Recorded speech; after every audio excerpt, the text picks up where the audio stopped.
Şeyde kadavra seksiyonu sırasında öğleden sonra başlayan kadavra seksiyonu nasıl edilir? Öğleden sonra başlıyor. Evet.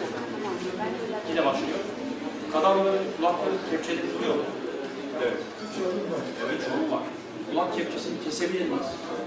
Tamam, başta o zaman kulak kepçelerini yani bu fikse kadar kulak kepçeleri kesip ne yapalım, onları kadavranın yanından bırakalım. Veya genişçe kesip flap halinde yatalım. Tamam. Ben genişçe kesip evet. İkincisi de işte getirdim. Tamam, çok güzel. Şimdi sonuçta baştaki şey en büyük hava yürütüp kadavraya bir pozisyon vermek. Kadavrayı alet edevata kontrol ettikten sonra kadavraya pozisyon vermek için kadavranın başının büyük ihtimalle çevirmeniz imkansız. Onun için tüm gövdeyi çevirip takoz yardımıyla, altta takozlar vardır. Biz mesela şuraya şans vidası, ortopedistlerden alıp zincirle kafaya doğru çekip tespit etmek gibi işlemlere girişiyorduk. Olmazsa tüm gövde çevrilecek. Şimdi kimse şöyle bir şikayet etmeyecek. Efendim bu kadavranın omuzu benim tüm kullanmama engel oluyor. Zaten öyle olacak. Yani kadavra olduğunuz için. Üstünüz başınız batacak, ellikler giyilmesine rağmen en rahat ideal pozisyonu ayarlayıp kadavraya kulak çevresine yatkın bir pozisyon vereceksiniz. Şimdi birinci pozisyon nedir kulak çevresinde? Kulak çevresinde görmek istediğiniz kemik timpanik kemik. Her şey timpanik kemiğin altında ve arkasında. Timpanik kemiğin şekli vardı orada. Timpanik kemiği görmenin en iyi yolu sizce nedir? Yani onun altını ve arkasını görmek istiyorsanız timpanik kemiğin üstten, arka üstten bakmanız lazım. Yani hastanın başını ne yapmanız gerekiyor? Hafif normal şartlar altında çenesini fleksiyon yapmanız lazım. Ondan sonra başını yana aşağı doğru devirmeniz lazım. Fleksiyon ve ekstansiyon, boyundan ekstansiyon, çeneden de fleksiyon, baş fleksiyonda, boyun ekstansiyonda. Kafayı öne çevirip aşağı doğru düşürdüğünüzde, siz de hastanın oksikut hizasına geldiğinizde bütün timpanik kemik önünüzde kalır. Yani hastanın tam arkasında oturmuyorsunuz. Hafif kafa oksikutun arkasından epitimpanumdan mezotimpanum görecekmiş gibi kaymaya çalışıyorsunuz. Bu pozisyon, buna yakın bir pozisyon almanızda yarar var. Şimdi bu pozisyonu aldıktan sonra yani daha doğrusu kadavra bir pozisyonu getirdikten sonra evet şimdi yani kafayı şöyle devirdikten sonra yani şunu görmek istiyorsam burada durmam, şöyle durmam, şunu şöyle durmasını isterim. Çenede önde duruyor. Şuradan en rahat açıyı yakalarım. Sanki sinotral açının biraz üzerinden, tekmenden mezotimpanuma bakıyormuş gibi, epitimpanuma görüyormuş gibi bir kafamda hiç şey canlandırır. Timpanik kemiği mümkün olduğunca en geniş haliyle görmek deniyor. Bir kemiği şuradan görmek ayrı, şuradan görmek ayrı. İşte en geniş timpanik kemiği nasıl görürsünüz derseniz böyle görür. Timpanik kadavra pozisyonu vermek için karpos kullanıyorsunuz. Ondan sonra geniş bir bilek kesiyle dış kulak yolu ve dış kulak yolu değil, dış kulak yolu kesi yapıp auricula mümkün olduğu kadar öne aktarılıyor ve verdiği dikişlerle hocanın tutturuluyor. Bundan sonra hemen mastodektomiye geçmek lazım, zaman kaybetmemek için. Bu noktada söylemek gereken şey şu, temporal kemik cerrahisini öğrenmenin sonu sınırı falan yok. Eğer biriniz glomus yapmak istiyorsanız, retropokleer, infrakokleer, retrofasyal, karotis ile işte arasında, 9. sinir arasındaki mesafeyi açmaktan bahsediyoruz. Böyle bir şey yapamayacak kadar özellikle. O yüzden herkes yapmak istediği her neyse yanındaki öğretim üyesi, arkadaşlar konuşuyor. Benim seviyem şu, ben bundan sonrasını yapmak istiyorum. O bilmiyorsa bilen biri mutlaka çıkar, o yer değiştirir. Herkes ne yapmak istiyorsa o konuda yoğunlaşmasında yarar var. Her şeyi 3 saat içerisinde yapacağım diye bir kaygı olamaz. Mesela birisi derse ki ben posterior timpanatomi yapmak istiyorum. O zaman mastoid kemikle 2 saat vakit geçirmesi anlamı yok. Hemen mastoidektomi hızlıca yapılır. O konu bitirir orayı. Ondan sonra posterior timpanoma yaklaştığı zaman yani timpanik kemiği tamam ekspoze ettiğinde onun üzerinde oturur. 2 saat, 1 saat uğraşır gibi biraz sıralandırmakta yarar var. Bir tane acı bir örnek vererek söyleyeceğim. Biz temporal kemik kadavra diseksiyonları sırasında 2 günde 8-16 saat veriyoruz. Bir tane veriyor idik bir kursiyere. 4. saatte beyin sapını gören arkadaşım da vardı. Yani temporal kemik yoktu 4 saatin sonunda. Şimdi böyle bir şey yapmanın hiçbir yararı yok. Sadece bir temporal kemiğin membranöz labirentini suyun içine soyup alanı da gördüm ben. Yani tamamen membranöz labirentten bahsediyorum. Kemik ise gibi. Bunun süresi aşağı yukarı 72 saat sürüyor. Yani onu ne yapmak istediğiniz o yüzden sınırlandırmak zorundasınız. Şimdi ilk yapılması gereken iş mastoidektomi. Burada klasik bilgiler var. İşte bu önemli olan nokta linea temporalis tanımak. Hepimiz tanıyoruz. Arkasından fissura petrotimpanik ve fissura tympanomastoide'ye yeter. Yani timpanik kemiği görüntüledikten sonra bu üçgen dediğimiz şey, bu ön tarafı üstte dura, altta sinüs, lateral sigmoid sinüsün duvarı arasında kalan üçgen. Şurada duran da Henle dikeni. Bu Henle dikeninin hemen arkasından yapılan diseksiyon. Kemikçikler, selüller oluşmaya başladı turladığımız zaman. Bu kısımları çabuk geçebilirsiniz. Burada yavaş yapmanız gereken bir tane nokta var. Mutlaka gidin, lütfen, Tayfun da burada, o da söyleyecektir size. Lütfen gidin, Tegbe'nin durasını bulun.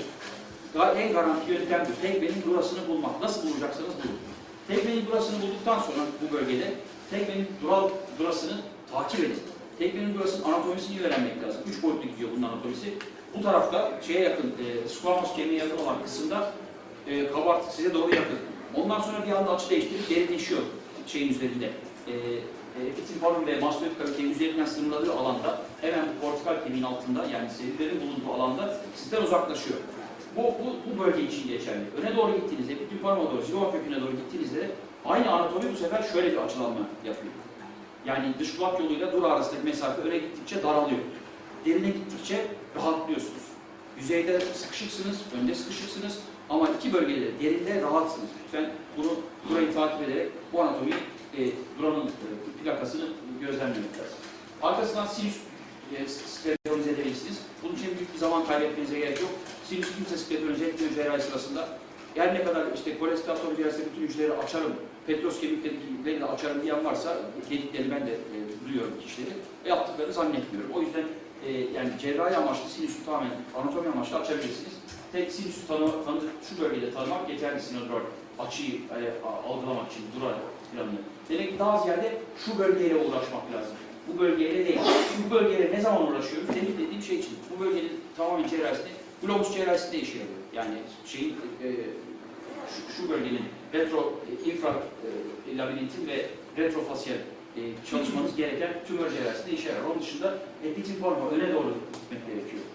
Bu bölgede baktığınızda turla mümkün olduğunca, şimdi şurada duranın plağı görünmeye başladı. Burada şu kabartı döndükten sonra ne yapıyor? Derinleşti burada. Ama bu derinlik nasıl? Öne doğru, içi ya dış kulak yoluna doğru yaklaşıyor. Bunu lütfen takip ederek olun. Kabartı, şurada bir kabartısı var, arkasından var, derinleşiyor. Ondan sonra dış kulak yoluyla dura arasındaki mesafe zigoma köküne doğru gittikçe yaklaşıyor birbirine. Turunuzu ufaltmanız gerekiyor. Şimdi burada tanımanız gereken yapı Körner septumu. Yani kemikle, squamous kemikle petros kemik arasında şu anda turlanan yapı oblik, antrobunu sanki ikiye bölen petros kemiğin apeksini düşünün burada. Öne doğru uzanır. Squamous kemikle petros kemik arasında bir plaka. O plakayı deldiğiniz takdirde önde antroma, yani epitinforma doğru ulaşacaksınız. Mutlaka vardır her hastada Körner septumu, o füzyon hattı olduğu için az gelişmiştir, çok gelişmiştir. Onu orada bulup görmek mümkün olabilir. Arkasından mastoidektomiye devam ettiğiniz ilk bulmanız gereken yapı lateral semisirküler kanal. Şimdi amaç burada bütün bunu duradan sonra, dura dedik, durayı takip ediyorum. Durayı takip ettikten sonra hiç zaman kaybetmeden lateral semisirküler kanalın en kabartı noktasını bize cerrahi sahnenin içinde buluyor. İkinci bulduğum yer o. Üçüncü bulduğum yer nedir? Yapmışız, mastoidektomide arkaya da açtık. Evet, devam ettik işte öne doğru gelmeye. Şurada üçüncü bulduğumuz yer nedir? İnkusun kısa kollu. Dördüncü bulduğumuz yer inkudomalleolar eklem. Ondan sonra onun önünde, ondan sonra bulmak istediğimiz yapı inkudostavediyel eklem. Inkudostavediyel eklem buradan göreceksiniz. Skutumu incelterek mümkün olduğunca inkusun uzun kolunu tamamen dış kulak yolunu yemeden ekspoze etmeye çalıştım. Onu yaptığınız takdirde onun bir sonraki gelişiminde de bunu arkaya doğru uzatırsanız bunu zaten posterior tympanotiomi tamamlamış olursunuz. Şimdi bu dediğini yapabiliyorsanız birkaç saat içerisinde zaten amacınıza ulaşmışsınız demektir. Yani durayı buldunuz, lateral semisirküler kanalın kabartısını, önde inkusun kısa kolunu, ondan sonra inkudomalleolar eklemi, malleus'un kısa kolunu unuttum söylemeyi. Malleus'un kısa kolunu tanıdınız. Malleus'un kısa kolunu tanıdığınız noktada daha öne disek etmeye kalkarsanız Revinus centini yiyorsunuz demektir. Yanlış iş yapıyorsunuz demektir. Malleus'un uzun kolunu, kısa kolunu, yani boyu demiyorum, kısa kolunu, proses brevisi tanıdıktan sonra bu sefer dönüp inkudostavediyel eklemin dış kulak yolunu incelterek şu açıdan görüyorsunuz. Bu açıdan görmek için elbette bu bölgedeki tegmeni inceltmiş olmanız gerekiyor. Ondan sonra devam ederek aşağı doğru tanırsınız. Posterior tympanotomi yaparsınız. Malleus'un uzun kolunu tanıdıktan sonra altta mutlaka fasyal sinin horizontal segmentini tanımanız gerekiyor. Buraya kadar yapılması ana prensip, epitinformun açılması. Şimdi şeye gelelim. Bunu geçiyorum. Şey kısmını. Fasyal sinir hikayesine gelelim. Şimdi fasyal siniri ondan sonra skeletörize etmeye başladınız. Burada ingudomalleol eklem gözüküyor. İnkusun uzun kolu burada diseke edilmiş durumda değil. İnkusun uzun kolu şu scutum dediğimiz yeri incelterek diseke etmeniz gerekiyor. Ondan sonra fasyal sinirin iz düşümünü takip edip bulmaya gidiyor. Şimdi fasyal sinirin iz düşümünü takip edip bulurken bizim kullandığımız prensip şu. Fasyal sinir dediğiniz şey ince bir yapı değil. Kanalarda görüldüğü gibi değil. Daha şişkin bu. Bunun iç kurvatürü ve dış kurvatürü var size bakan yerde. Yani iç kurvatürden kastettiğim şu çizgisi var. Bir de bunun dış kurvatürü var. İkisini lütfen birbirinden ayırın. Size en yakın olan kısım neresi? Dış kurvatürü. Cerrahi sırasında. Dış kurvatürü nereden bulacağım? Bir elinizde sinir stimülatörü yüksek amperli akım verip de ya buralarda diyebiliyorsanız ne ala? Bu yok. Bu olmadığı zaman zaten genellikle kullanmaya da gerek yok. Lateral sinüsitler kanalının şu gördüğünüz en kabartılı noktasını takip edin. Bitti. Bitti mi? Bitti. Bittiği noktadan karşıya o şey şu Frankfurt çizgisine ya da horizontal düzleme kafanızdaki denkleni paralel bir tane çizgi çekin. Bu çizginin altında vertikal segment başlıyor. Bu çizgi, horizontal dış kurvatürü takip ettiğinizde, horizontal segmentten itibaren dış kurvatürü aldığınızda neredeyse lateral sinüsitler kanalının kabartısının bittiği yere kadar dış kurvatür gelir. Bunun bittiği noktadan itibaren de aşağı uzanır. Demek ki en fazla yaralanan, fasyal sinir travması en fazla gördüğü alan lateral sinüsitler kanalının kabartısının bittiği noktada, yani kompakt kemiğin, trabeküler kemiğe buradaki sinirlerin birleştiği noktanın hemen önünde oluyor. Dış kurvatürünün bunun dış çeperine paralel gittiğiniz zaman oluyordur. Posterior timpanatomi bölgesi neresi? İnkusun planının yani bu bölgenin çok üstünde kalıyor. Bu ikisinin arasında kalıyor. En fazla burada zedeleniyor. Demek ki lateral sinüsitler kanalının bittiği noktayı görüyoruz. Bunu gördükten sonra bunun altında vertikal gideceğini, onun üzerinde lateral sinüsitler kanalı 15 derece açılı derler genellikle. Ama buna paralel bir dış kurvatür açısı olacağını düşünün. Peki bunun tepesinin iç kurvatürü nerede? Daha yukarıda kalıyor buradan baktığınızda. O sizden, o posterior timpanik dış kulak yolu, timpanik kemiğin daha altında kalıyor. Mastoid kaviteye daha yakın olan burası. Şurası daha yukarıda ve yüksekte kalıyor. Bunu lütfen ikiye ayırarak düşünün. Ben bana bakan cephesini düşüneceğim, tepesini ve karşıya bakan cephesini ayrı düşüneceğim diye fasyal siniri lütfen ortadan ikiye bölün. Bunu yaptıktan sonra mezotimpanum şunu biraz sonra evet. Bunu yaptıktan sonra posterior timpanatomi yapmaya çalışın. Bakın burada dış kulak yolu korunmuş vaziyette. Posterior timpanatomi yapılmış. Scutum burada yenmemiş, hiçbir şey yapılmamış. Ingudomalleolar eklem, ingudostabiler eklem, malleus uzun kolu, fasyal sinir, horizontal segment hepsi dış kulak yolunu zedelemeden görülebiliyor. Bunu hemen göremeyeceğiniz vaka yok gibi bir şey. Bunu her vakada görebilirsiniz. Pozisyon verdiğiniz zaman. Şimdi buradaki önemli olan nokta şu. Anatomi sırasında da orada konuşuruz. Burada dikkat ederseniz turun girdiği plan, yani şu plan veya şu pikin girdiği plan. Bu planın adı Inkus'un planı. Inkus'un planı dediğim zaman bir cismin planı ne demek? Herkes aynı şey anlıyor. Bir tekili bir düzlemden bahsediyoruz. Bu düzlemin eni ve boyu var. Yani 3 boyutlu değil, 2 boyutlu düşünmek zorundayız orada. Inkus'un planına baktığınızda Inkus'un şekli, ben tarama elektron mikroskopunda o insan inkuslarının bir sürü resmini çektim, yazın ne yazmak için. Inkus'un şekli şuna benziyor. Elimi de koyduğu zaman hemen hemen aynısı. Şu, bayağı. Şu uzun kolu, şu kısa kolu, şu gövdesi, şurası da uzun kolu. Aynen böyle. Şimdi Inkus'un planı dediğiniz sırada elinizde eliniz var. Inkus'un şurasını görebiliyorsunuz. Hemen hemen bütün vakalarda ingudomalleolar eklemli Inkus'un kısa kolunu görmeniz mümkün. Inkus'un kısa kolunu koyduğunuzda Inkus'un planı neresi diye şunu şöyle bakıyorsunuz. Neresi Inkus'un planı dediğinizde şunu görmeden bu plana karar veremezsiniz. Böyle mi duruyor, böyle mi duruyor? O zaman bunu aklınızda canlandırmanız lazım. Uzun kolun olduğu yeri. En iyisi uzun kolu görmek. Uzun kolu nereden görmek mümkün? Fasyal en uzak olan nokta neresi? Şu noktada scutumu incelterek, yani ingudomalleolar ekleminin hemen üzerinden, Inkus'un kısa kolunun ve gövdesinin hemen üzerine scutumu incelterek uzun kolun başlangıcını görmek. Sonra elinizde bir tane model çizin. Bu böyle duruyor bu hastada. Şöyle duruyor.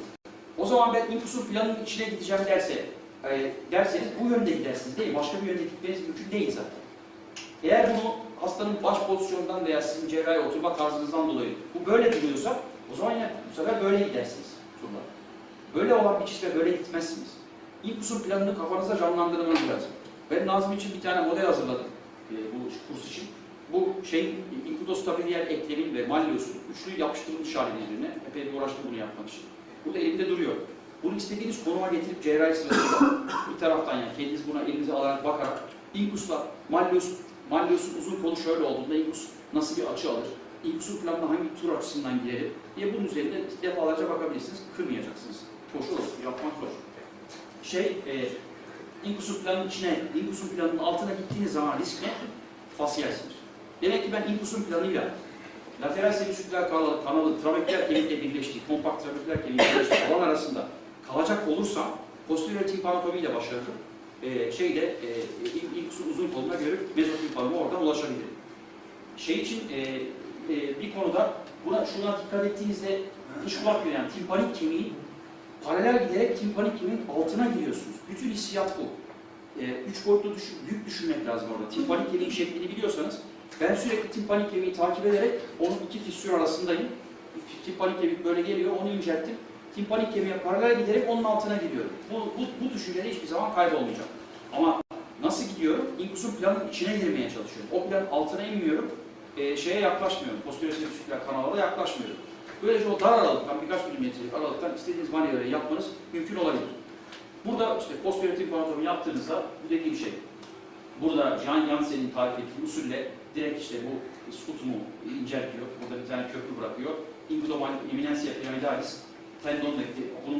Bunu yapmak kolay değil. Bakın bunu yapmak zor. Burada oldukça tecrübeli insanların yaptığı iş. Yani oradan inkusum planını kompakt kemiğin içerisinden kafasına yerleştirecek ben yapabiliyorum. Elimle böyle ayarlıyorum, şöyledir diye. Ama bunu yapmak yerine direkt şurayı incelterek, şu bölgeyi, scutumu incelterek, şuraya gidiyorum. İnkusum uzun kolunu görüp, onu hayalinde canlandırıp, timpanik kemiği sanki altına ekskave edermiş gibi gitmek bir yöntemi herkesin başarabileceği bir yöntem. Çünkü ben al eline turu yap dedikte bağıra çarpta herkese yaptırtıyorum ameliyathaneye. Yani bunu yapılabilir. Bitti. Son. Şimdi açtık şeye döndük. Ön tarafa doğru döndük. Şunu şöyle yapalım. Şurası malleus, inkus çıkartılmış vaziyette. Hastanın kafasını öyle bir çevirdik, imkansız seviyede çevirdik. Temporamanında eklemeleri biraz öne doğru tanıttım. Posterior timpanotomi alanının altını görüyorum şu anda. Burası eminentia pyramidalis şurası. Şimdi buradaki fasyal reses, lateral timpanik sinüs timpanik ve bunları ayıran, burada bulunan yuvarlak pencere, şurası oval pencere, şurada bulunan subiculum, burada bulunan chordal eminens, piramidal eminens, styloid ridge, styloid eminens, posterior, şurada gözüken posterior timpanik sinüs, şurada görülen ponticulus gibi yapıları teker teker tanımanız lazım. Yani sonuçta bunu tanımak için oraya herhalde 2 saat bakmak gerekiyor. Benim bahsettiğim şu alan, oval pencere ile yuvarlak pencere arasındaki mesafe için 1 saat yersiniz. Şeye bakmak için. İşte bunun için endoskop kullanılıyor. Buradaki cerrah için endoskop kullanılıyor. Ama endoskopu elinize aldığınızda nereye baktığınızı bilmiyorsanız hiçbir işe yaramaz. Onun için size önerim, posterior timpanotomi için zaman harcayın. Bir de mezotimpanomun medial duvarı için zaman harcayın. Posterior duvarı için zaman harcayın. Beni dinlediğiniz için teşekkür ederim.